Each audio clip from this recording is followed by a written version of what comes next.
I want to show you my new gun. Look at that. You connect the air here and the water here. Open up the valves. Can you imagine if you walk around the street with this like this and you don't cover up the red knobs? You might get shot by a cop because he thinks you're carrying a machine gun. Or some idiot's gonna say, gun, he's got a gun, you know. So anyways, I was doing some research because there goes my dog again. My shoulder's bothering me. So today I didn't do much. I was just kind of doing some research. So I made a decision that I think I'm gonna get rid of my 7 mag. I got a Browning BAR. It's a monster gun. That thing is good gun. I love that gun, but it's too heavy. Everybody knows that thing is 10.5 to 11 pounds. When you load it, I even took off the chaps that I had to protect the wood. It was kind of camouflage. It looked very cool. And I took that into a backpack trip, and Jesus Christ, 11-pound gun. And then to load it, it's a lot of powder. So I said, I got a friend that he wants to buy, his son wants to buy a gun. He wants to start hunting. His son is mid-20s. This is my stuff that I reload. Okay, this is a 7mm Magnum. Okay, I don't have I have them in boxes. I don't want to start taking them out. So this is a 7mm Magnum, and this is a 270. And I'm gonna let go of this one. And I got a lot of boxes of this stuff that I prepared, that I loaded. It's a very good gun, very accurate. I can hit up to 500 yards, hit the target, and 600 yards if I have a mind to. But like I said, it's heavy. It's heavy for me. I'm an old dude already. It's heavy for me. It doesn't kick. Why? Because I had it magna ported. I took it to the shop because every time I would shoot it would just beat the crap out of me. And I keep hearing about magna porting. Okay. Back in the day, there were no muzzle brake or anything like that, so you can put it that it helps with the recoil. It was on the barrel. You drill the holes on the barrel. So I took it to this place. I explained what I wanted, and this guy went and drilled tiny little holes. He did 8. Let's see. Yeah, he did 4 and then 4 on top. They're like 1/8 or something. They're small. Well, maybe a little bit bigger than 1/8. So, okay, I paid the guy. He charged me a very good price. Back then it was $35 or something. And I put the gun away. Forgot about it.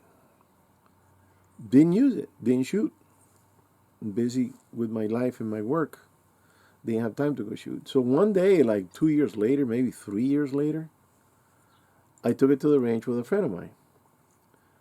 And I'm shooting. And I shot a couple of clips, and then I realized there's something different. I couldn't, figure out what it was. And then I remember, I go, man, this thing doesn't kick anymore. When I used to shoot it without the magna porting, I ended up like this, and my glasses are off, and, boom, boom, Now it's like you shoot and you're holding it right there, boom, boom. Very good. The guy did a good job. So the gun doesn't kick. The magna porting works. But the weight it's all steel. There's no aluminum or anything. So the weight's still an issue with me, especially when I go backpacking and I've been gearing up with light gear. You see my videos, if you've been looking at my videos. From the tent to the pack to the food to the, everything, the knives. So I decided that I was going to sell it. And I already sent a text to my friend and said, hey, if you're interested, if your kid's interested, let's see where you can come by and I'll show it to you. And I'm going to give you like 13 boxes of hand-loaded rounds. These things are each specific, very well-made bullets, and that's going to be thrown in with the price. Now, I looked at the gunbroker.com, and the gun's going between 12 to 15. So I'm thinking I'm going to probably ask about, with the amount of ammo that I have, and I still got to make, I might even sell that separately. All right, I'm going to ask him for 1,800. I mean, you go buy a box of 7 mag now, you're looking at 50 bucks, 45 bucks. So I got 13 boxes. He's getting a bargain, okay? So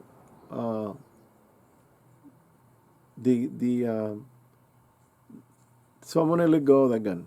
I don't like the idea, but you know, I have to be realistic. I have to get something lighter. So then I'll be looking at different guns, and I'm looking at Savage, and looking at the Tikka, and looking at different guns, and then I'm trying to decide on a caliber.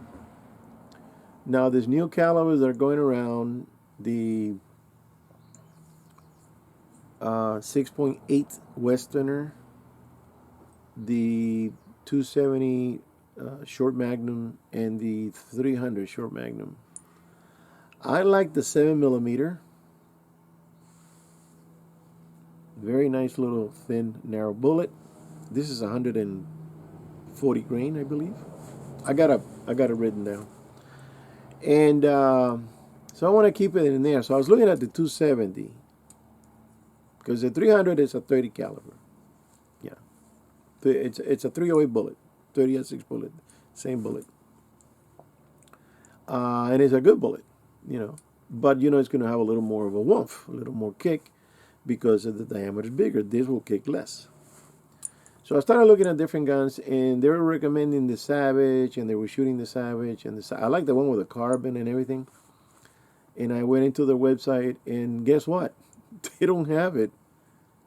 And 270 or 6.8 Western, they have it in the 300, and it's only 2-round capacity on the magazine. That's all you're getting. I'm going, what? So on the menu, you can click 6.5 Creedmoor capacity 4, 30-06 4, 308 4, even 7mm Magnum. I think it was 3, and then this thing gives you 2, the 300. So I didn't like that, and I just kind of got out of that website, and I went to Tikka. Tikka has a 4-clip. 4 magazine capacity for any ammo. Whatever you get in 375 H&H, it's 4. Because it's a removable mag, so you can just pop it in there. Anyways, so I'm looking at the Tikka now, and there's one that has this copper color barrel. They're a little expensive guns. And they do have it in the 270 short magnum. They call them the Wisdom. So now I said, okay, well, now let me look at my ballistic. So I got my reloading box, and I went into the computer, and I have a shooting calculator program, and I started going through the motions of the powder and the type of bullet and yada yada. Well, it turns out this is what I found out. That I'm gonna do a separate video, but I'm gonna mention it here now, because I'm gonna do a video showing the computer, showing what I'm doing, and showing the results. So you can see that this 270 plain Jane, been around for years bullet, less powder, less power, less everything than the Swift, not the Swift, the Wisdom and the Magnum, because I have them all 3 there. It's almost the same. So I'm going, wait a minute. I'm going to go buy a gun that's going to give me the same results I have on a 270? Because what I did is, when you do a comparison, you have to do, like the saying goes, you got to do apples to apples. You're not going to do apple to an avocado. You got to do apples to apples. And this is what I did. I picked the same type of bullet, E-tip. Same weight, 140 grains. Put in the coefficient. It was 469 on one, 454 on the other, depending on what the book says. And same amount of powder. Muzzle velocity, 2910. Yardage was, I started at 400 and then I took it up to 500. This thing is keeping up with the rest, brother. The 270, it's this is at 500. This is 40 inches drop. The non-magnum, smaller diameter, a lot smaller diameter bullet, 44 inches drop. You can just adjust with, if you have a BDC, or just bring it up a tad. With the 70 short magnum, the same thing. It was 41. In fact, this one was flatter. So what I'm gonna do, not flatter. It was let's see, it was the 270 Magnum was 41. This was 40, and no wait, I think it was 39, 40, and 44. So I'm thinking, man, the 270, which is a standard, this is a 30-6 case, neck down to a 277 diameter bullet. This bullet, it's almost keeping up neck to neck with the big boys. The big boys, okay? You gotta be kidding. And I don't need to buy another gun. I already have a 270, but it's 8.5 pounds. I'm looking at lightweight. So if I sell that 308 also that I have, that I went and bought the VDC scope and I had it programmed for the bullet, a certain height, or a certain temperature, a certain powder, a certain bullet weight. Everything is calculated into that ring for the scope. I might even sell that gun because I already have a lever 308, and that is more like a bush gun, bear gun, deer gun in the woods. I don't even need another 308. I might even sell that one too and just keep the 270 and the lever 308. Those are the two oldest guns that I have. And if I sell the both of them, because I'm going to show both of them to this kid and see which one he likes, I'm pretty sure he's going to like the 308. The 308 is very light. It's only 7.2 pounds with everything. Can't beat that. It's a Ruger. So I'm thinking of maybe going to a Tikka, which is very accurate, and I can have a all-around gun. If I get the 270, which I'm kind of leaning towards that, I don't think I'll go with a 300 because the diameter of the bullet it's like a 30x6. 6 is gonna kick more. But now you have the issue of what is that rifle gonna eat? The bullets are very expensive. The 3.8s are going for $45 to $50 a box of 20. Hello. If you're getting the 270 Magnum, short Magnum, it's about the same thing. So I said, Jesus Louises. So I could what I could do is there's a reloading place here in town. I'm gonna find out if they have the case and how easy is it to get the bullets. And I gotta check into the primer, see if it's the type primer that I use for the 270, because, or the 308, which is the same thing. Yeah. So I have to see if that's going to be feasible for me to get another rifle with expensive bullets. And I thought, well, maybe I'll buy $100 worth, 2 boxes, shoot them, and then reload the same cases. I was taken aback when I saw the prices on those rounds. I mean, when I started shooting back in the last century, a box of ammo was $8. I know I'm dreaming, But I still got the old boxes because I reuse them and I put them back. And I got boxes there that's, $8.69 and, you know, $16 or whatever. But I know those days are gone. But by going to a $50 box, that's a little bit out of my range there. It's going to hurt you every time you pull the trigger. And if you go into the fancy magnums like the Weatherbees and stuff, forget about it. $100, $140, $150. I saw one $149 for a box of 20. Are you serious? It's like $8 a shot, man.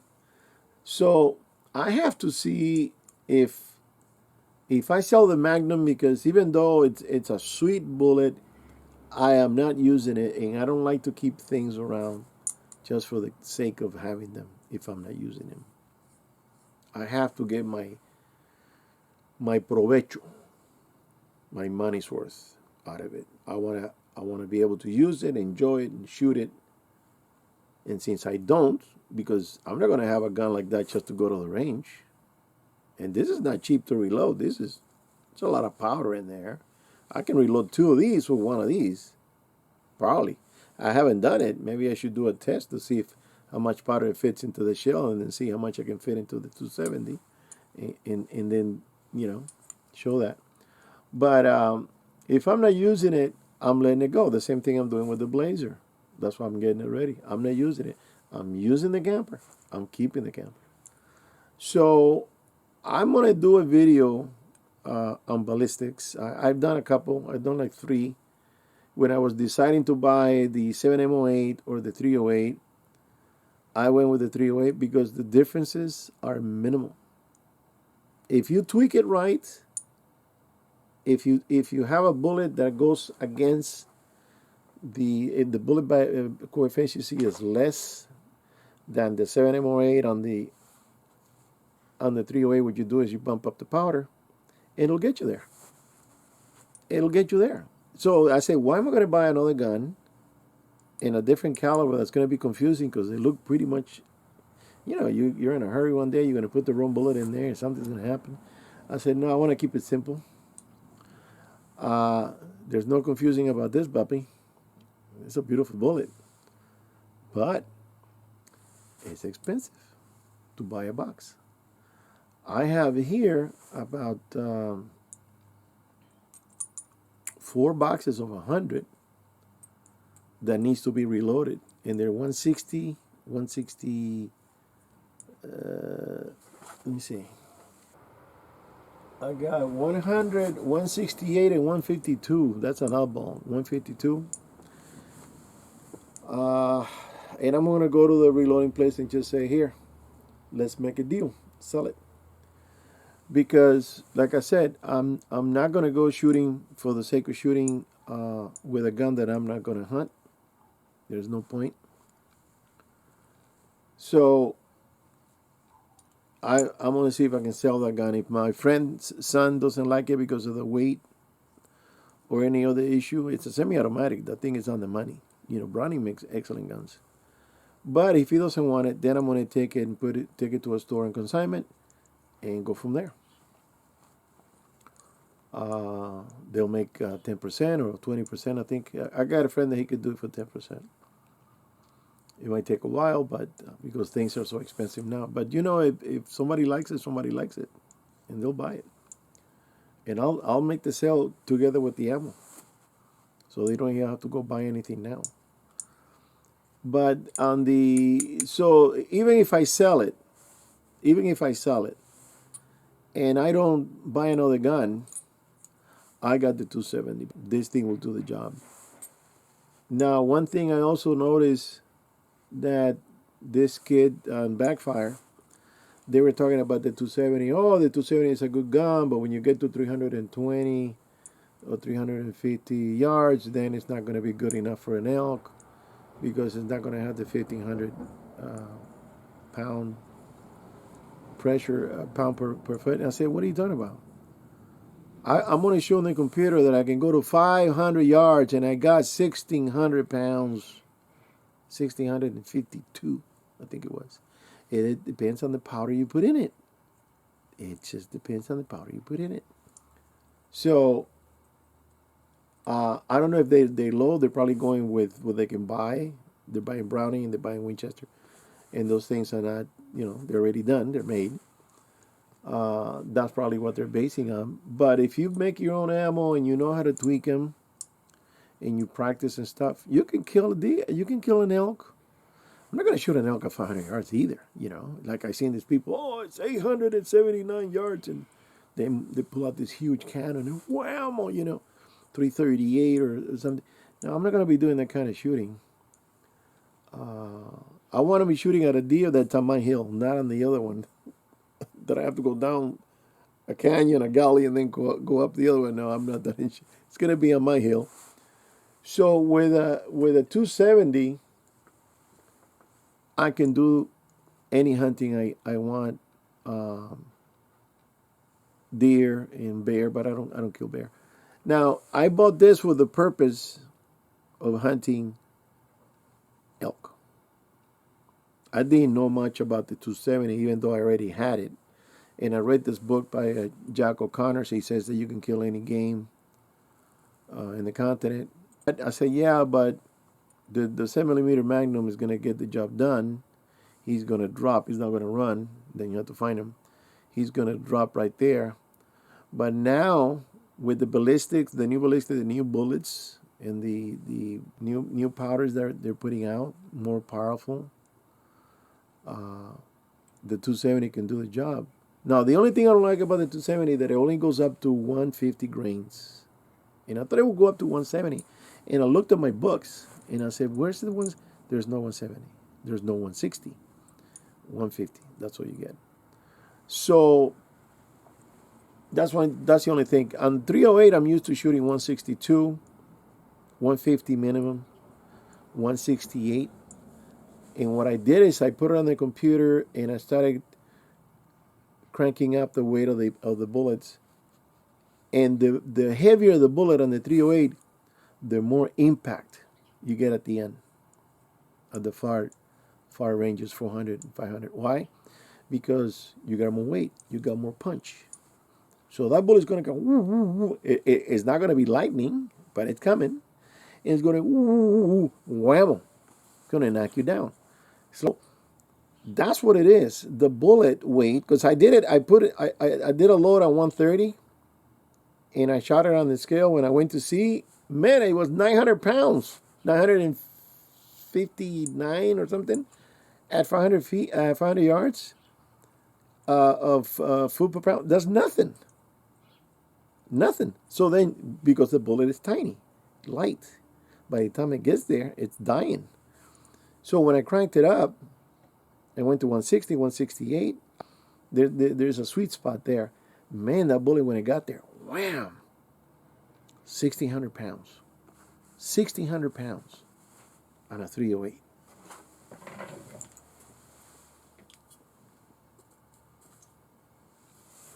On this puppy right here. 308, 7 mag,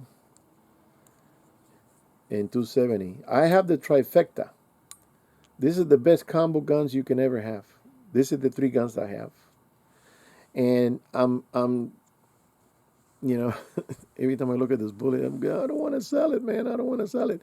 But I'm not using it. So I want to get me a gun that's lighter. And that's why I went back to the 308. The impact is stronger. I have already the scope of the BDC, so I can adjust the drop. There's a lot of drop on the 308. I'm not even making, saying that, oh no, it'll keep up. No, this thing it's a rainbow. But if you have a scope that you can adjust it, and I would shoot 400 yards. I don't think I would shoot 5, but I would shoot 400 very confidently. Now the 270, it's flat. Now this is one thing that I found out a long time ago when I was looking at the statistics, that being that this is a non-magnum against a magnum, and it's only a 4-inch difference at 500 yards. Only 4? That's 4 inches right there. That's the drop from against the Magnum. That's very impressive to me because it's not a Magnum. It's a 30-06 case neck down. 30-06 also has very good ballistic, but against the Magnum, this is doing very well. And then I put it against the 7 millimeter, the 270 short Magnum, and yeah, that one, it was when they was doing 44, the other was doing 37. It is the flattest. Every time you see the arch on the, it's in color. So you see the color, the little. This was blue. The Magnum was the 7 Mag was green, and the other one was tan, like a little yellow, a little orange, and you can see that orange line above everybody else. And then the brown was the 308, and 308 was way down at the bottom. So, but it's a short gun. I have it in lever also. So, this here is a keeper. It's a keeper. Now the gun is heavy, and I cut holes into the stock inside the pad there to make it lighter, and I did some half-ass cuts on the forearm to take some weight off, and it helped a little bit, but it didn't do much. The stock alone weighs 2 pounds, so it's not the stock really, it's the iron, 21-inch or 22-inch barrel of pure iron. It's not made out of stain. I don't know how stainless compares with steel on the same length. I don't know if stainless is lighter. I'm not sure about that. I haven't really researched it. So I'm going to do a video comparing those three, and that's going to open up a kind of worm, because a lot of people say, oh no, the Magnum, the Magnum is the highest, and the same thing they were telling me with the 6.5 Creedmoor. I kept comparing, do a comparison, and the 308 kept coming up on top in energy and everything. And I said, no, because you can shoot 1,000 yards with a 6.5. Well, why would I want to shoot 1,000 yards with anything? I don't see 1,000 yards. I'm not gonna. There's a deer. Where? I only see a mountain. If you're gonna shoot at a deer at 1,000 yards, you're a fool. I don't care what gun you have. You're a fool. You're not going to kill that animal. You're going to wound him. You're going to make him suffer. And it hurts me to see an animal, when it gets shot, it starts kicking and rolling. You didn't do a good shot. You just didn't. It's supposed to boom, drop, like slam. And that's what a hunter is supposed to do. So the 270 would do the job for deer easily. I see a deer 400 yards, I'll take a shot at 500 yards, because I know it has the energy for deer. If you're going to go elk, you want to play it safe, you take the 7 Mag, or you take the 300, or 300 Magnum, whatever. So so now the issue was that if I have something similar, I'm not saying it's the same, if it's similar to the other bullets in performance, do I need to spend $1,800 on a new gun? I mean, it has to outdo what I have for me to go and buy the 270. Now, I've seen people shoot with the 270. I've seen people shoot goats very far. I think it's in Australia. They got a lot of goats over there, and they shoot 600, 700. I saw a guy shoot a goat at 846 yards. That's impressive. But a goat is a smaller animal. You're looking at maybe 36 inches off the ground. A deer is bigger. An elk is definitely bigger. An elk is a horse with antlers. A deer has more stamina than a goat, I think. I've seen a deer shot it in the heart and still ran 100 yards with a 30-30. I saw that. So I have to find the right caliber for something that can outdo the 270. And that's what I wrote to this kid in Utah, Backfire. I said, can you recommend me a gun and a caliber? And these are the calibers I'm looking at. So So I don't know. He might answer it in a few days. I have an idea what he's gonna say. He doesn't know that I have a 270. He's probably gonna say you already have it, which is true. And I have it in an M77 Ruger, which is one of the best guns ever made. It's butter. That thing just click clack. Everybody, oh my action is so smooth. Oh, you gotta see this one. This one looks like it's riding on grease. It's so smooth, you know. And it's got the Mauser action. I'm pretty happy with that gun. Maybe I should just change the stock. That's an idea. Just get a stock that's a pound, if I can find one, if they make one, and just change it. It'll be a whole new different gun. Because I butchered that stock on the wood, you know, and I sanded it and restained it and give it a little luster, you know, and it looks good, but it's still 8.5 pounds because the scope that I put on there, it doesn't have the BDC. The scope that I have is a scope for 48270. It has the cross with 4 little circles, and it's supposed to be adjusted to 150 grain. I'm shooting 140 grains. So 150 grains. So you just put the circle wherever the animal is at. If it's at 300, you pick the third circle, put it on them, whammo. I haven't tried it. I shot in the range, but I haven't shot at an animal or anything far like that. But that scope is designed for that, and it's light. It's a Nikon. It's a lightweight, very clear glass. I like it. So I don't think I'm going to be changing that. The Browning BAR has a Leupold, an old Leupold that has a rangefinder in it, but it's not digital. So what you do, it has 2 rings. So what you do is and this is for far away shooting because it's for the Magnum. You see a deer at 500 yards, let's say, or 600, whatever. You bring it up, and you got the crosshairs. You're supposed to put the belly of the deer on top of the post and the back of the deer on top of the wire of the cross. You know what I mean. It's got the thin cross and then the post. And you bring it the magnification, and when you have it nice in there, then you look, and the second ring will tell you the yardage. Because it adjusts as you turn it. As you look through the magnification, and you turn in that magnification, you bring it in, and you adjust it, and when you look, it tells you the yardage, and then you're supposed to have on your stock, your plate with the information, you know, 450 yards, let's say, you raise, or 24 inches, and then you just have to guess. You got to be a good guesser, and then you say, okay, you put it on the back, you bring it up just enough over there, that's 2 feet, not here. Over there, 2 feet, you bring it up, and you pull the trigger, and you should hit it. You have to practice with it. Very clear scope, very good, but it's also a heavy scope. So the gun weighs about 11 pounds. The truck hunting.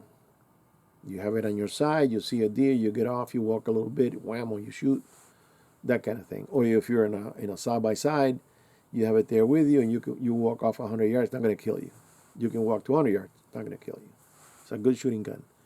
But if you're going to go in 4 or 5 miles like I do, that's going to kill you. So I decided that, you know, to sell it and then see if I'm going to get another one that is lightweight. And all these guns, the new guns now, I saw the Tikka scale and tells you, and it's 6.2 for a 270 short mag. That's impressive for a gun of such caliber to have that weight. Now the Tikka, I've looked at them before. There's a few issues with the Tikka. One is that for a reasonable price, all the stocks are black. Not too crazy about that. So then you move up to the carbon fibers, or the fiberglass. Fiberglass is heavy. So now the other ones that they're lighter one, and then now you're looking at over $1,000, $1,200, $1,400, $1,600. I got expensive taste, even though I can't afford it. But when I saw the bronze, it's a stainless steel with a bronze finish. I don't know, they have a name for it. It looks like bronze, and then it has the muzzle suppressor at the end, and it's got the camo and everything else. And it turns out that that's the most expensive gun on their catalog, and that's the one I like. So, you know, $1,800 for that thing. So for me to make an expense, and then they have one that they call it's kind of like a dotted black and greenish kind of thing. It looks like lizard skin. Not too crazy about that color. That's a little cheaper. And then they have one that's white and gray. They call it the desert tan something. So I can go from the 18 down to the 1200, which is still up there. But then when you go into the cheap ones, people are going to say, "Oh no, a Tikka, it's a great gun. It's on the money." Sabe moer, yeah, okay, it's true. It's made by Seiko, and they make good guns. Or I think Seiko was made by Tikka, one of those. So the thing is that gun, the cheapest one, doesn't have the threaded barrel. So if you don't have the threaded barrel, you can't put the muzzle. If people like to use those suppressors, you can't do that. And they have all kinds of fancy different. There's one that looks like a howitzer. It's got the hole, two holes to the side. That looks so cool, but that's not a hunting thing. But for hunting, you want something that it'll reduce the recoil.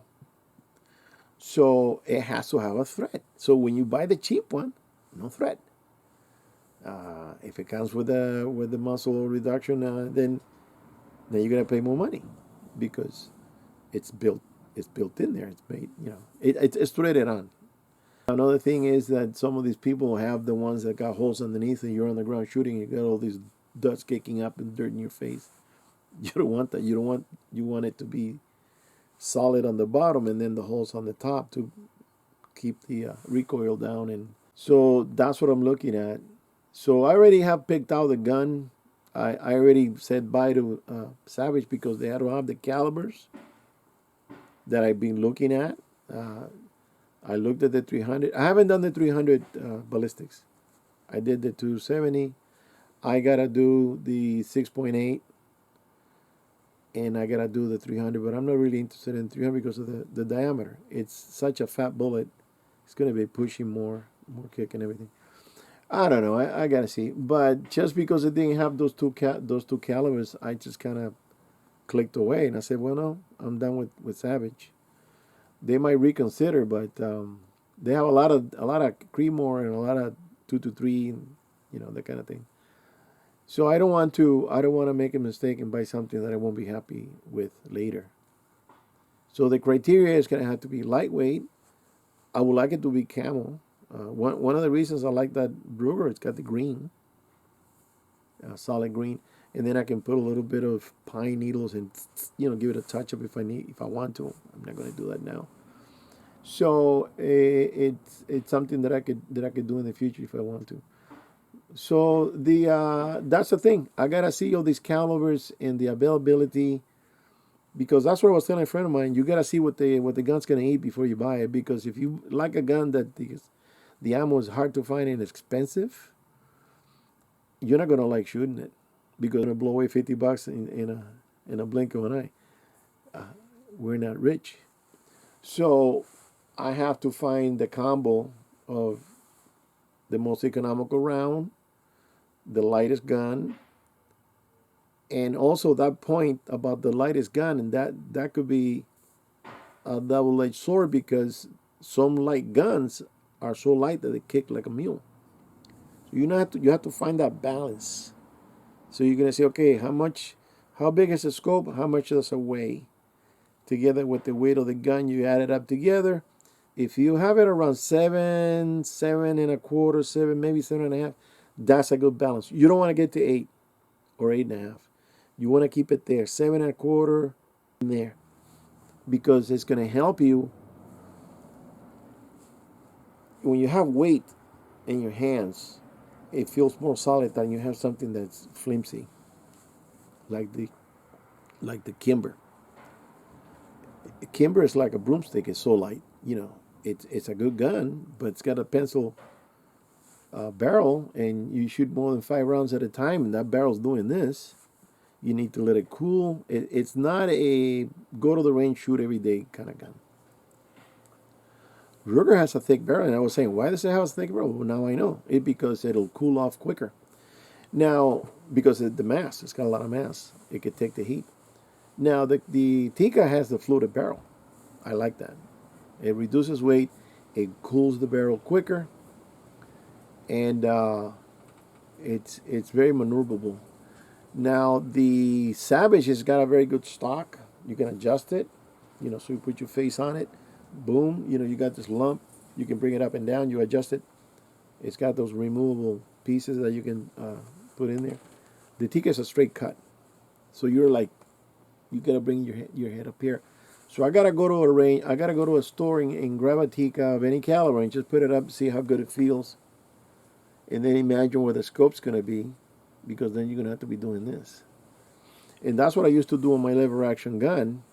It was a straight stock, because it's a horse gun. It goes in a holster, a scabbard for riding a horse, and it's a straight stock. But then I found online a pad that you tie to it, put it on, and now, man, it's on the money. You bring it up, and the eyes right there. I mean, on the scope. Before, I used to kind of shoot offhand like this. My face is in there, and you're never gonna hit anything, especially when something's running. You need to have a solid rest.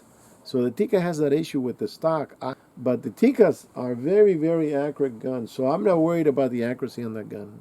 And if you know how to handle a rifle, I don't see a problem shooting 500 yards and hitting the target, hitting the bullseye. But you have to have a solid rest. And too bad that Savage doesn't come with those other calibers, because I was kind of leaning towards that Savage. And I've never heard anything like that. Go listen to one shoot. It's kapoof, kapoof. It's like a musket or a flintlock or something. It's kind of nice. It's not bang. It's like ring your ears. It's got a low muffle, and it's a very. I know they designed it pretty well. But the issue with the caliber, I don't want to get another 270 or anything. It has to be a long range caliber. I'm not going to get a 308 or 7M08. Nah. 2250, 2250, no. 243, no. Bullet too light. The 6.8 is fairly new. I think it came out last year. And I'm going to do more research on it. We'll see. We'll see about it. But yeah, this beautiful round, this beautiful rifle, it's a good shooter. It needs wheels.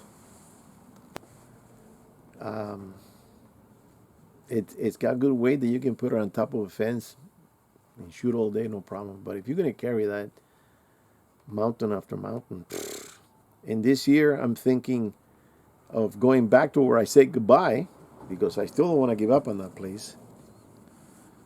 And I want to go deeper. And the issue is the water. But I want to go deeper. I know where some deer, not all of them, some deer like to hang around, but it's open. There's no way to approach. So I got a mountain here, and I have a slope here. I want to shoot from here to here. And we're looking at 5.5 to 600 yards. If I see a deer there, I'm going to have to crawl on my belly, completely camouflage, keep my head down, see if I can gain 50 yards. Because they eat and they look up. They eat and they look up. Because they have this downhill view. They can see anything coming for half a mile. And that would be the perfect gun, the Browning. That would be a perfect gun. I'll put a dual pod on it, or I'll put it on uh, my pod. Where is it? Oh, it's in the truck. And from there, I could just go, you know, and knock them down. But I can't carry that gun. Can't carry that gun. I did it once, and that was the last time I took it. And I only went in 2 miles, flat. I just followed the stream and then camped at the end there. But since then, I've been going up and up, and I just can't do that with a backpack and everything else. I can't do that. So it has to be a lightweight gun. So okay, guys, I'm gonna leave it at that, and see you on the next one. Thank you.